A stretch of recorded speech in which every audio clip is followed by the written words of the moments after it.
Existem orfandades na infância, na adolescência e na fase adulta. A pior fase é da infância, porque as crianças precisam de pessoas adultas, amadurecidas, que possam acompanhá-las na orientação da vida, na conduta, como viver. Faltando os pais, essas crianças não terão as orientações que deveriam ter. Embora existam pessoas, familiares, que procuram substituir os pais. Tios, avós, mas nunca eles receberão as orientações que os pais deveriam passar. Porque muita gente que não conhece a doutrina espírita não sabe que os filhos não são acaso. Nós nos comprometemos no mundo espiritual para recebê-los. E nos comprometemos em orientá-los na vida. Esse é um compromisso feito lá, no mundo espiritual. Antes deles nascerem, nós saímos daqui, do plano físico, pelo desdobramento do sono, e vamos lá ter com eles e saber aquilo que é necessário para aqueles que retornam à existência corporal. Mas nós também sabemos que aqueles que ficam sem os pais na infância estão passando por um processo kármico. Eu considero uma expiação. E estes que passam pela orfandade, pai e mãe, eles estão resgatando o débito. Foram aqueles que abandonaram os filhos na infância. E passam por isso para compreenderem a responsabilidade que deveremos ter com esse ministério santo que é a paternidade e a maternidade. Tudo tem uma razão de ser. Mas existem outros tipos de orfandade que as pessoas não se preocupam, as pessoas não pensam, não raciocinam. Por exemplo, existe a orfandade de pais vivos. Pais encarnados. Eu digo vivos, mas os que estão lá no mundo espiritual também estão vivos. Todos continuam vivos, mas os que estão encarnados. Que os filhos vivem completamente isolados e eles ausentes dos filhos. Sem possibilidade de transmitir para os filhos aquilo que deveriam transmitir, de observar nos filhos aquilo que deveriam observar. Porque quem nos diz isso é Santo Agostinho no Evangelho segundo o Espiritismo. Que os pais têm o dever de observar nas crianças, desde tenridade, as suas tendências e inclinações. E traçar para elas um programa educacional naquilo que nós estamos observando. Então, é um compromisso assumido para recebermos espíritos que nós todos espíritas sabemos que retornamos ao corpo carnal com devidas viciações, com vícios ainda dominados pelas paixões inferiores. Porque nós não somos apenas esse corpo carnal, apenas o corpo carnal. Nós somos um corpo tríplice.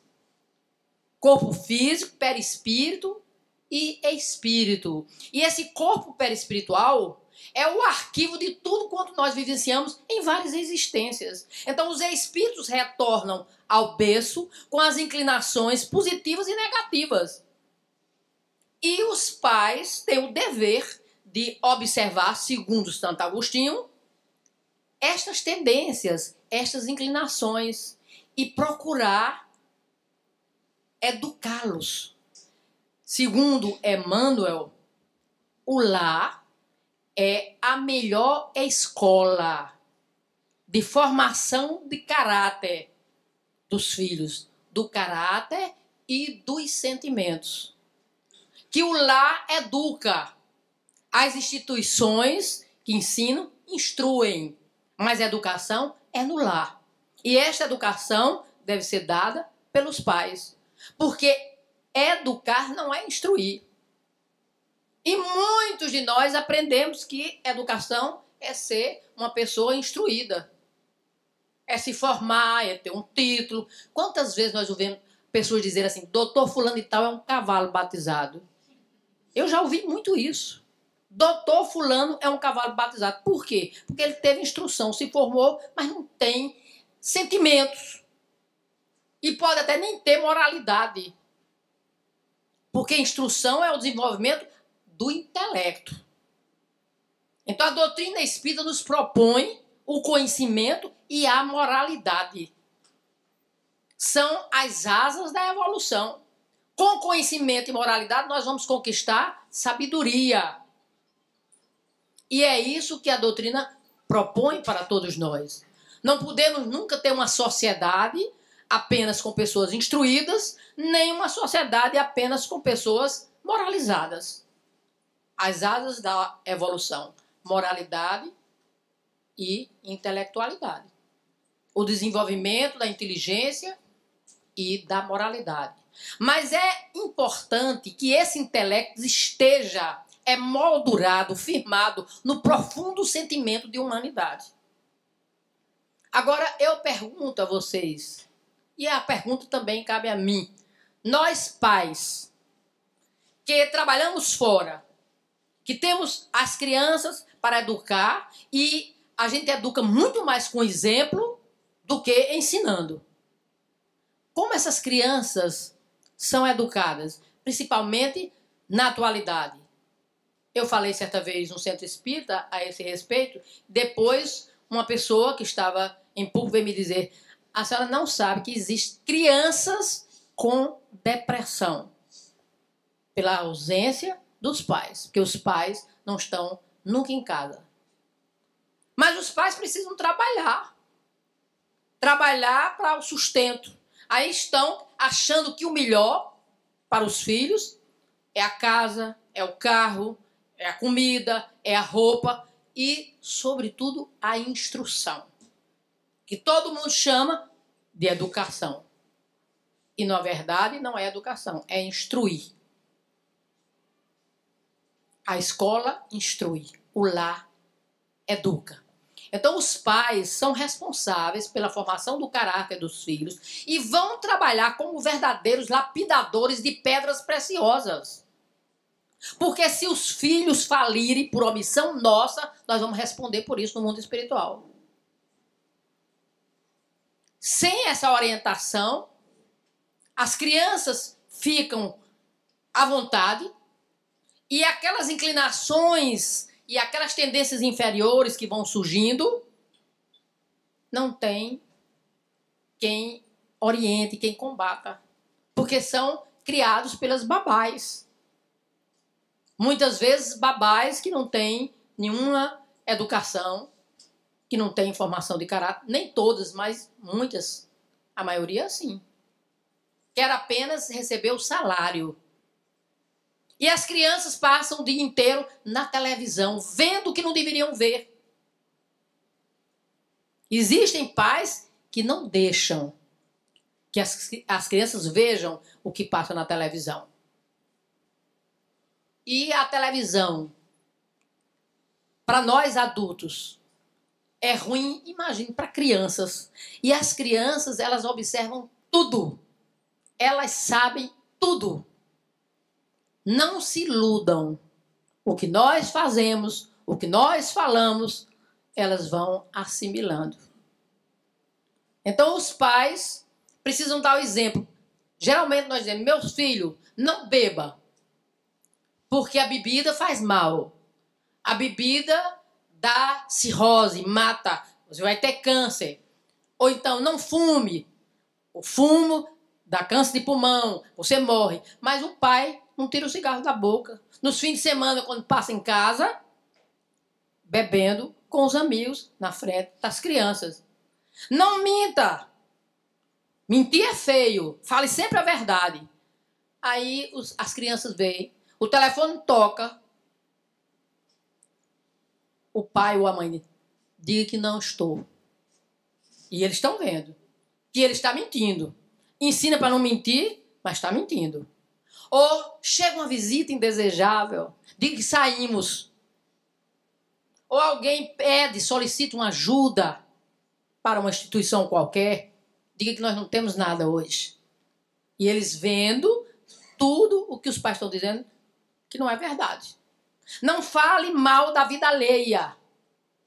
Aí mete o pau nos políticos, mete o pau nas religiões, mete o pau nas pessoas, mete o pau em tudo, na frente das crianças. E eles estão observando. E eu quero contar aqui um fato a vocês, não que não tem nada a ver com a educação, mas como as crianças são observadoras, quando eu adentrei para a doutrina espírita, eu fui uma mãe muito severa. E meus filhos sofreram horror de mim porque era uma média obsediada.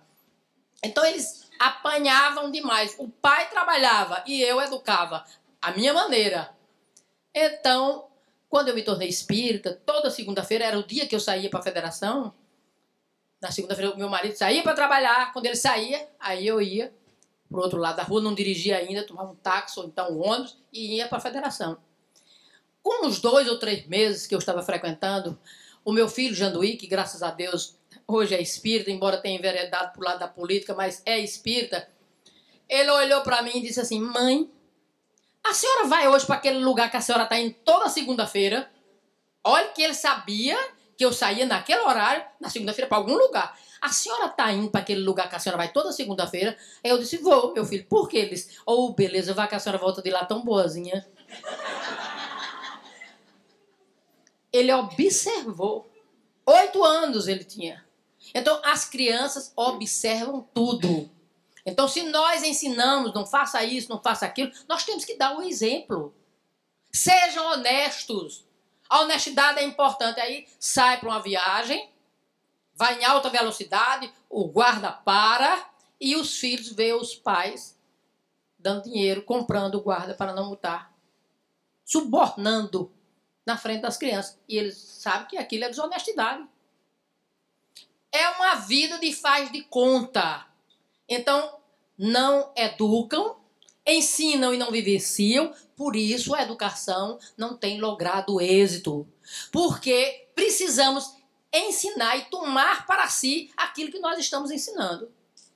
Ou fazemos isso, ou então o mundo continua como está. O mundo, a nossa sociedade, vive como vive por falta de educação dos pais. Quando os pais educam, nós temos adultos ou adolescentes na sociedade educados. Quando os pais não orientam, não educam, não temos. Então, esse tipo de orfandade é muito perigoso. É tão ruim quanto ficar sem os pais fisicamente. Porque, às vezes, encontram aqueles órfãos, pessoas boas, equilibradas, sensatas, que vão educar aquelas crianças. Então, é essa orfandade de pais ausentes, embora estejam encarnados. E é importante para todos nós observarmos tudo isso e procurar, na medida do possível, ajudar as crianças. Um fato interessante é, por exemplo, a oração, a prece, essa conexão com a espiritualidade, que muitos pais não ligam, que muitos pais não querem saber. Eu fui uma criança, eu aprendi o Santo Anjo, que até hoje as crianças aprendem. Os pais ensinam. Eu ensinei aos meus filhos o que eu aprendi com minha mãe, o Santo Anjo do Senhor. É uma oração, é uma conexão com a espiritualidade. criança absorvendo isso em eternidade, aquilo vai ficando, vai ficando. Mas muitos pais nem oram, nem ensinam os filhos a orarem. E aí a criança vai criando, se criando sem a espiritualização. Porque nós somos espíritos. As pessoas não param para pensar que é um espírito. Eu sou um espírito no corpo carnal, que é temporário. O corpo carnal é temporário. Então, esse é um tipo de orfandade. E grave. Mas existe também os órfãos de afeição. Crianças que foram criadas e os pais, mesmo sendo presentes, nunca fizeram um carinho, nunca fizeram nenhum afeto àquela criança. Eu estou falando nesses órfãos de afeição porque eu conheço uma senhora e ela me disse que nunca na vida ela recebeu um carinho na infância, nem dos pais, nem de irmão, nem de ninguém. E ela e uma irmã, mulher, tinha homens. Ela disse, a minha mãe fazia distinção entre a minha irmã e a mim. A minha irmã foi para a escola, aprendeu a ler e a escrever. E eu fui para a cozinha lavar prato, varrer a casa, varrer o terreiro, porque ela morava no interior. Isso era o que eu fazia. Casou com 35 anos e o marido dela era 37 anos mais velho que ela. 70 e tantos anos ele tinha e ela 35. E ela não casou, não namorou, nem casou não. Ela foi trabalhar como doméstica na casa dele, terminou como amante e teve 4 filhos. Depois é que uma pessoa, amiga dele, fez com que ele casasse com essa mulher. Então ela teve 4 filhos. E como eu conheço bem essa família, eu sempre vejo os filhos não fazem um carinho. O dia das mães, eles chegam, benção mãe, de longe. E às vezes entregam o presente, nem um abraço, nem um beijo. Aí um dia eu disse para uma filha dela, disse assim, eu não vejo você fazer um carinho em sua mãe. Aí ela disse, ela nunca fez também na gente. Tá vendo? Os pais passam para os filhos e os filhos vão passando adiante isso. É o que aprendem com os pais. Então existe essa orfandade de afetos. Essa mulher é uma pessoa amarga, infeliz, tem raiva de tudo, vive de mal com Deus e com o mundo.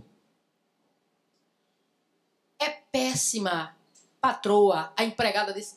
Péssima, reclama de tudo, as empregadas para ela não valem nada. Nunca vi uma mulher tão ruim. Assim me disse a pessoa que mora com ela. Má. Então, isso as pessoas não valorizam, mas as crianças sentem essa falta de afeto. Eu vi o pastor Estevão, no tempo que fazia o programa Momentos de Reflexão, falando a respeito dessa falta de atenção aos filhos. Ele disse que um dia deitou, após o almoço, para descansar, e o filho dele, mais velho, já adolescente, deitou junto dele. Aí ele começou a alisar a cabeça do filho, alisando a cabeça. Ele olhou para o filho estava chorando. Ele disse, meu filho, o que foi que houve? Por que você está chorando? Ele disse, pai, há quanto tempo você não me faz um carinho? É a orfandade de afetos. Precisamos agradar, ter carinho para com esses espíritos que retornam para os nossos braços por uma causa justa. Todos nós temos o dever de ajudar aqueles que nos foram confiados. Os filhos não são nossos filhos. Como diz Khalil Gibran, são filhos da ânsia de crescer por si mesmos. E muitos pais cobram dos filhos coisas que eles não fizeram. Eles aprendem muito mais com o exemplo do que ensinando. O exemplo é fundamental. Mas como exemplificar se eles quase não veem os filhos? Muitas vezes chegam em casa e eles já estão dormindo. E sai pela manhã e eles ainda estão dormindo. Aí não vê nunca os filhos. Não tem como. educar. Então, esse é um tipo de orfandade grave também. Mas estava eu meditando sobre a orfandade, porque alguém me convidou a fazer uma palestra sobre os órfãos. E disse, está no Evangelho segundo o Espiritismo a mensagem que você vai falar. E todas as vezes que eu vou a esse centro fazer uma palestra, ela me dá 55 minutos para eu falar. Ela abre os trabalhos, diz alguma coisa, passa a pressa e eu falo 55 minutos. Aí eu disse, meu Deus, como é que eu vou falar 55 minutos sobre órfãos? Não tem como falar. Imediatamente eu recebi a inspiração. Lembre-se de Jesus, não vos deixarei órfãos, voltarei a vós. Então, a falta das verdades eternas é uma orfandade e perigosa. Existem muitos órfãos das verdades eternas, que Humberto Rode classifica como os analfabetos de espiritualidade. Mas quem são estes órfãos?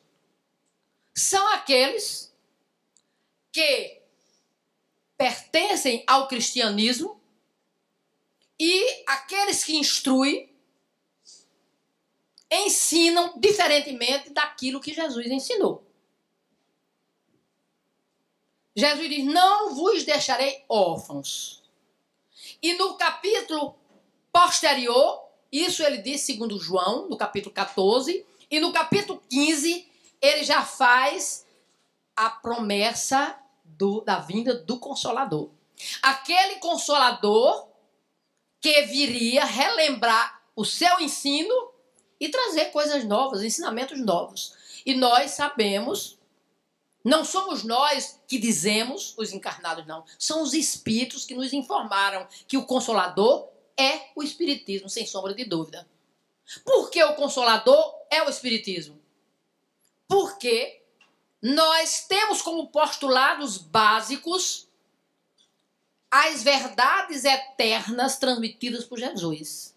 Então, nós espíritas não somos órfãos das verdades eternas. Conhecemos estas verdades. Quais são os postulados básicos da doutrina? A crença em Deus. O Deus que nós espíritas cremos é o Deus que Jesus pregou e ensinou. Deus Pai, misericordioso, justo e bom, que dá a todos por igual, que faz chover e sair o sol para bons e maus, justos e injustos. Foi o Deus que Jesus nos apresentou. Deus Pai. Aí, os religiosos do cristianismo, o que é que passam para os participantes? Que Deus castiga, que Deus se ira, que Deus pune. E eu vou contar aqui um fato a vocês interessante, porque isso ficou gravado na minha mente. Eu tenho uma amiga conterrânea, que ela era simpatizante do Espiritismo, mas depois participou do movimento carismático. Hoje é uma pessoa que vive de cama, não fala, teve um AVC. Mas um dia ela disse assim para mim, Giselda, eu já espírita, já falava para ela que Deus é Pai misericordioso. Ela disse, olhe, a minha filha desobediente, sai de casa, chega de manhã, não sei onde está, não me obedece, dá um trabalho terrível. Ela saiu no carro essa semana, sofreu um acidente, chegou em casa toda lapiada, cheia de dor. Deus deu uma surra nela de chicote, tão grande que ela chegou em casa toda lapiada. E eu disse para ela, agora você apanhou essa surra de Deus, da próxima ele lhe mata. Católica, do movimento carismático. Minha conhecida, minha conterrânea. Então a ideia generalizada entre os cristãos é desse Deus que castiga. Se morre alguém de acidente, foi Deus que castigou. Os pobres da terra é castigo de Deus. Uma doença grave é Deus que está castigando. E eu tenho ouvido ultimamente agora, foi propósito de Deus. É propósito de Deus. Não é mais castigo, é propósito. Tanto faz propósito como castigo, dá no mesmo. Se você está sofrendo, as coisas boas, ninguém atribui a Deus não, mas as coisas negativas, tudo é Deus. Nós espíritas temos esse postulado e nós aprendemos com Jesus que Deus ama. Deus é essa luz que está dentro de nós. Deus é misericordioso, a providência divina está sempre nos ajudando. Então não temos medo de Deus. Mas as pessoas, quando tem uma pessoa, um cristão que é uma pessoa sensata, equilibrada, fulano é temente a Deus. Temente a Deus é temente dele. Quando eu era criança, que era uma menina terrível, impossível, eu tomava medo de Deus e raiva dele também. Porque minha mãe dizia assim, cuidado, Deus está lhe vendo, viu? Cuidado que ele castiga. E como eu era impossível demais, ele tinha raiva. Olhava para um lado para ver se estava vendo Deus, com medo dele me castigar. Essa era a ideia que a gente teve e que até hoje muita gente tem. Muita gente tem. Então Jesus pregou para nós também a imortalidade da alma. A imortalidade da alma, podemos dizer, é crença universal. E poucas pessoas, poucas religiões não pregam a imortalidade da alma. E Jesus pregou. Não temais os que matam o corpo, mas não podem matar a alma. Palavra de Jesus, está lá no Evangelho. O Eterno é o Deus Pai de Abraão, Jacó e Isaac. Deus não é Deus de mortos, mas de vivos. Todos vivem para Ele. Pai, nas tuas mãos, mãos aqui é simbologia, proteção, entrega. Nas tuas mãos eu entrego o meu espírito. Além de ter pregado a imortalidade, ele exemplificou. Saiu do túmulo, apareceu a Maria de Madalena, a várias mulheres, aos apóstolos, aos discípulos de Emaús, mostrando que a morte não existe. E aí, as religiões tradicionais cristãs pregam, mas não acreditam. Eu ouvi de Valdo Lima do Vale, conhecido aqui em João Pessoa, espírita, que o filho dele, quando desencarnou num acidente de moto, ele estava, o velório acontecendo, quando chegou um padre amigo dele e disse assim para ele, Valdo, o que é que está acontecendo com você, meu filho? Eu estou impressionado como é que você vê seu filho morto aí dentro do caixão e não bota uma lágrima, insensível. Aí ele disse, padre, o meu filho não está aí dentro do caixão, não. Está aí o corpo dele. Meu filho é imortal. O senhor não acredita na imortalidade da alma, não? Sabe o que o padre respondeu? Sei lá. Nunca ninguém veio de lá para dizer. Quer dizer que não acredita nem em Jesus. É como se não conhecesse o Evangelho. Nunca ninguém veio de lá para dizer. Nunca. Quer dizer, prega a imortalidade, mas não acredita. São os analfabetos de espiritualidade. São os órfãos das verdades eternas por opção. São órfãos por opção. Porque Jesus pregou o correto. Jesus ensinou. E não somente ensinou, como vivenciou. E eles não aceitam. E por falar em imortalidade da alma, nós aqui vamos aproveitar para falarmos a respeito do suicídio. Como o nosso irmão Eduardo falou, esse mês de setembro, em que as casas espíritas, que não somente no mês de setembro, mas sempre estão falando a respeito da importância da vida e de não se matar. Mas antes de falar do suicídio propriamente dito, eu quero contar para vocês como a espiritualidade age nesse sentido. Eu fui ao Centro Espírita Nosso Lar fazer uma palestra e estava desenvolvendo um tema, de repente veio na minha cabeça para eu falar sobre suicídio. Aí eu disse, o suicídio é o pior crime que nós podemos cometer contra as leis de Deus. E fui dizendo alguma coisa sobre suicídio, fui falando. Quando foi no outro dia, que eu estava em casa, o telefone tocou, aquela menina do grupo Acorda, Luciana, telefonou para mim, Giselda, você salvou uma alma. Eu disse, como assim? Ela disse, você não falou sobre o suicídio ontem lá em Nosso Lar? Eu disse, não. A palestra que eu fiz no Nosso Lar foi sobre isso. Mas você não falou de suicídio? Eu dei um toque assim, falei alguma coisa. Aí ela disse, pois essa moça, ela vivia com um rapaz há 18 anos, ele se apaixonou por outra pessoa, abandonou, e ela comprou não sei quantos vidros de remédio, ia tomar tudo naquela noite, ia se matar. Mas ouviu o que você falou e não se matou. Então você salvou essa vida. Eu disse, eu não, a doutrina espírita. Porque esta é uma verdade revelada pelos Espíritos. Jesus não nos falou sobre suicídio. Jesus falou para nós sobre vida. Mas o suicídio é um crime que nós cometemos contra as leis de Deus. Ninguém tem o direito de tirar a sua existência corporal, porque o corpo é instrumento de evolução do espírito. Estamos no corpo e passamos no corpo o tempo necessário para o nosso crescimento, para o resgate das nossas dívidas, para a nossa ascensão espiritual. E como nós espíritas entendemos que sofremos porque merecemos, o sofrimento não é castigo divino, o sofrimento é o resultado das nossas ações negativas. Quando passamos por dificuldades, quando temos uma doença grave, quando nascemos com uma deficiência física, tudo isso é opção nossa, pelo nosso mal viver. Mas não é castigo divino.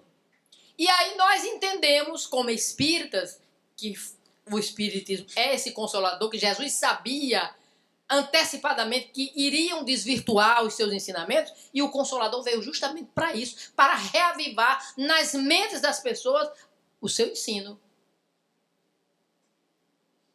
Então nós sabemos que existe a lei divina de causa e efeito. O que nós fazemos receberemos de volta, não somente no sentido negativo, mas no sentido positivo também. Se você faz o bem, se você ajuda, se você orienta, é claro que você vai receber de volta coisas boas. Somos nós que traçamos o nosso destino do amanhã, com a vivência, pelo nosso livre-arbítrio. Usando bem o livre-arbítrio, com certeza receberemos coisas boas. Usando mal, sofreremos as consequências. Então, nós, espíritas, temos esse conhecimento.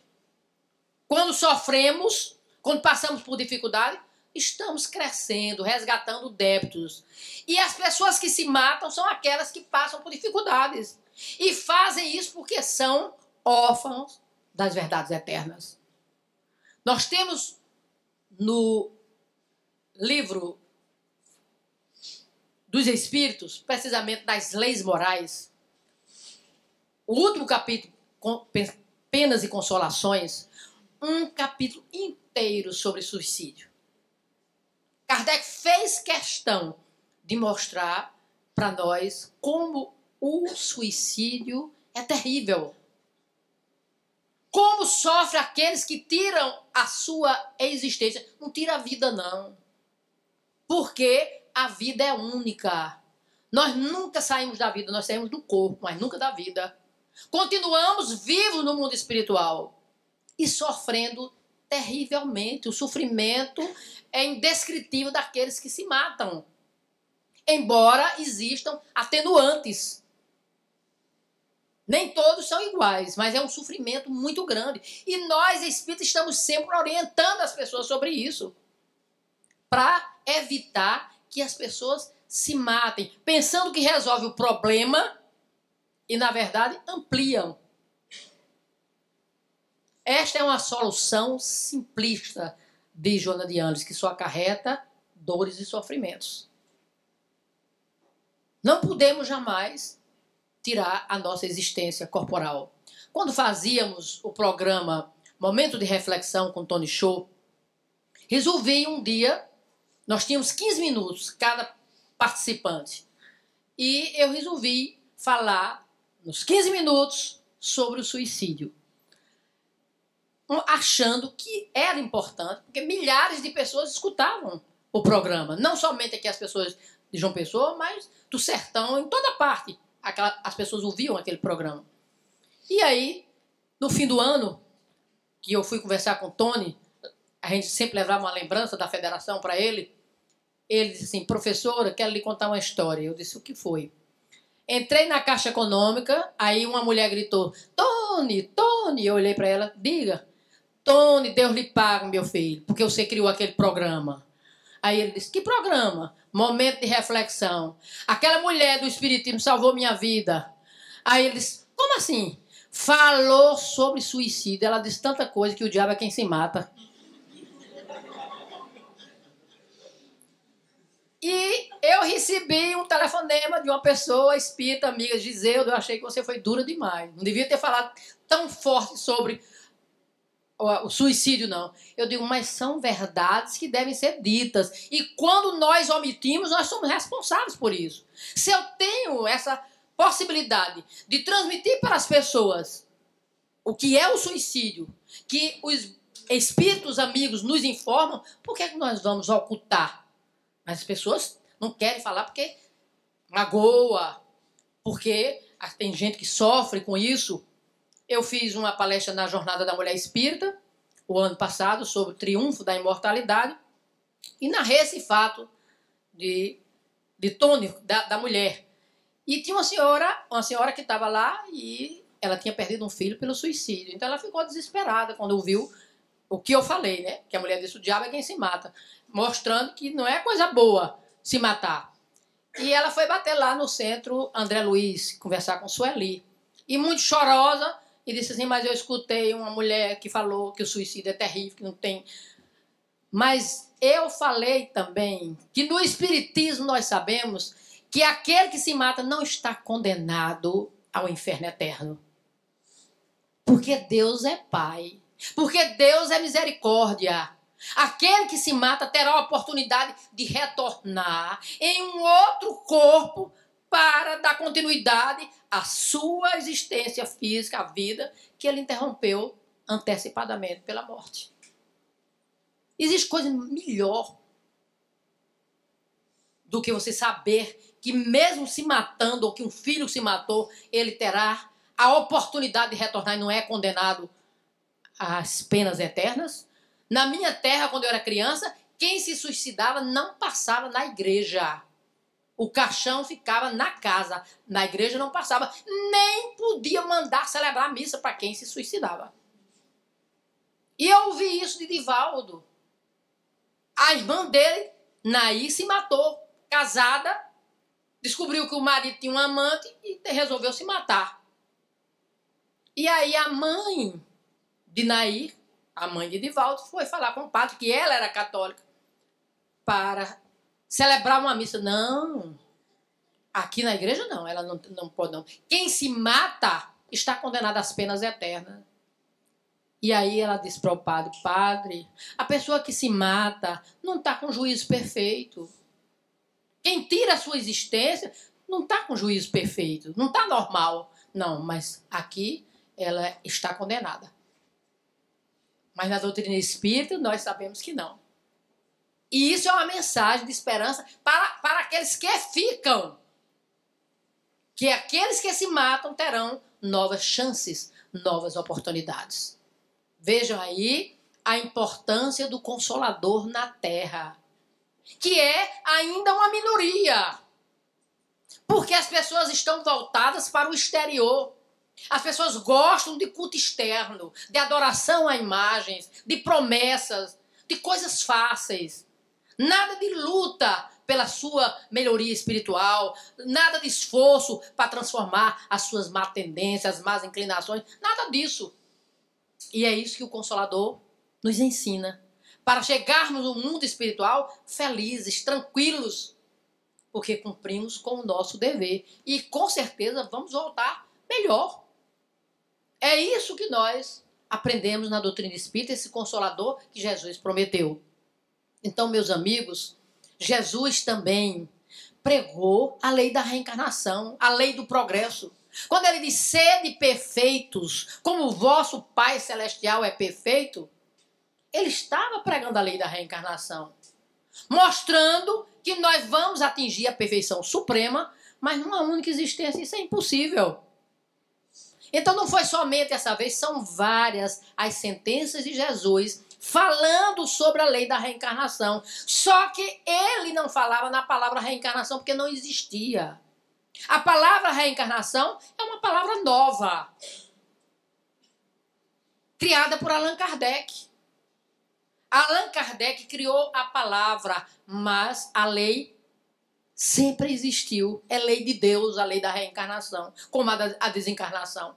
É lei divina, que é a lei de destruição, a desencarnação.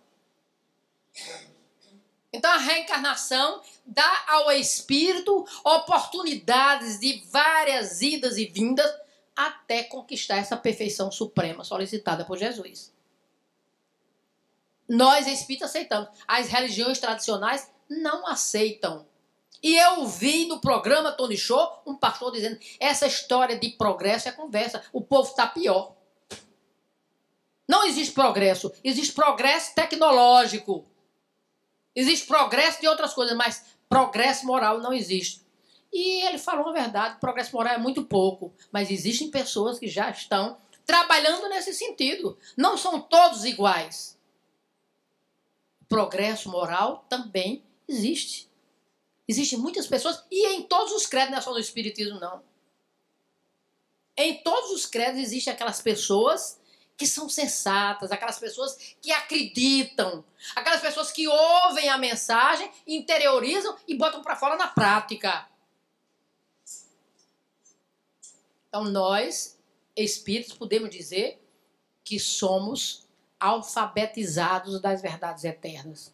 Não estamos órfãos. Jesus disse que não nos deixaria órfãos. Trouxe estas verdades, mas infelizmente aqueles que seguem a Jesus passam para os seus participantes outras coisas, outras informações.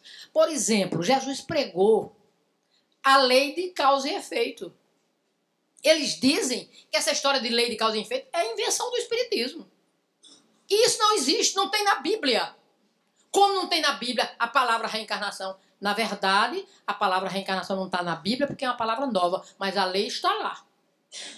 Sob a alcunha de ressurreição. São muitas as sentenças de Jesus falando sobre ressurreição, sobre reencarnação. E Jesus fala, prega a lei da perfeição, essa é a perfeição suprema que nós vamos conquistar com toda certeza através dessa reencarnação, dessa iluminação, desse nosso desejo de melhorar. Porque quando nós chegamos lá, que saímos do corpo, aí a nossa consciência vai nos acusar. É o pior juiz que existe. É a consciência que mostra que nós devemos reparar aquilo que fizemos de errado. Mas feliz daquele que a consciência já acusa. Porque quando a consciência acusa, é sinal de que ela está desperta. E a consciência desperta já é o primeiro passo. Então, é isso que nós aprendemos com Jesus e ensinamos e temos como postulados básicos da doutrina. E a lei de causa e efeito, que eles dizem também que é invenção. Aí Jesus diz para Pedro: embainha a tua espada, porque quem por ela mata, por ela perecerá. Lei de causa e efeito. Pregada por Jesus. Os exaltados serão humilhados. Os humilhados, exaltados. Não julgueis para não seres julgados. E assim, por diante, são várias as sentenças em que Jesus prega a lei de causa e efeito. Sim. Jesus pregou a lei de causa e efeito. Mas os cristãos que ensinam diferentemente dizem que isso não existe. Não existe lei de causa e efeito. E Jesus pregou. Então são, infelizmente, os órfãos das verdades eternas. E como disse Humberto Odo, analfabetos de espiritualidade. Não adianta ensinar sem convicção. Não adianta falar de uma coisa quando você não acredita. Eu hoje digo para vocês com tranquilidade: aceito, acredito plenamente na imortalidade da alma. Convivo com os espíritos, recebo espíritos, pessoas que veem os espíritos, pessoas que ouvem os espíritos. Como é que eu vou ter medo de que não exista imortalidade? Eu tenho certeza. Então dizer, morreu fulano, eu digo, morreu não, libertou-se. Estava em casa ontem, a minha irmã telefonou, dizendo uma notícia triste. Eu disse, o que foi? Aí ela disse assim, fulano de tal, nosso primo, morreu. Eu disse, foi? Ela disse, foi. Eu disse, de quê? Ela disse, infarto fulminante. Eu tenho até pena de quem morte violenta, porque não é suicídio, mas é uma morte violenta e as pessoas estão despreparadas para este momento, que é certo na nossa vida. Todos nós vamos morrer um dia, fisicamente. Todos, sem exceção. Mas o espírito não morre jamais. O espírito é imortal. Então, para concluir, nós fizemos um programa na TV Master, fui convidada representando o espiritismo, e tinha lá um pastor, um padre, um bandista, algumas pessoas de vários credos. E se falou sobre a lei da reencarnação, não me perguntaram nada, mas aí o pastor disse, na hora, olhando para mim, que Paulo disse aos hebreus, o homem só morre uma vez. Aí, quando ele disse para mim, eu disse, e Paulo disse uma verdade. O homem só morre uma vez. Eu, Giselda, que estou aqui, no dia que eu morrer, nunca mais eu vou ser Giselda. Porque eu só morro uma vez. Porque o homem morre mesmo. Agora, o espírito não é imortal.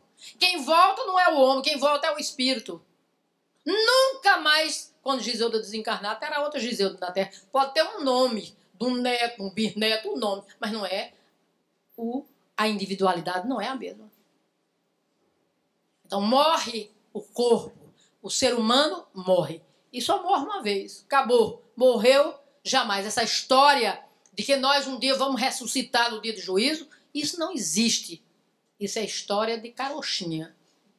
Para enganar aqueles que não têm conhecimento das verdades eternas transmitidas por Jesus. Muita paz. Que Ele abençoe a todos nós e que dê para nós, os espíritas, a vontade de estudar, a coragem para descobrir estas verdades dentro destes ensinamentos espíritas, para agirmos corretamente e não sofrermos os ataques, as cobranças da nossa consciência, aqui e no além. Muita paz para todos. Graças a Deus.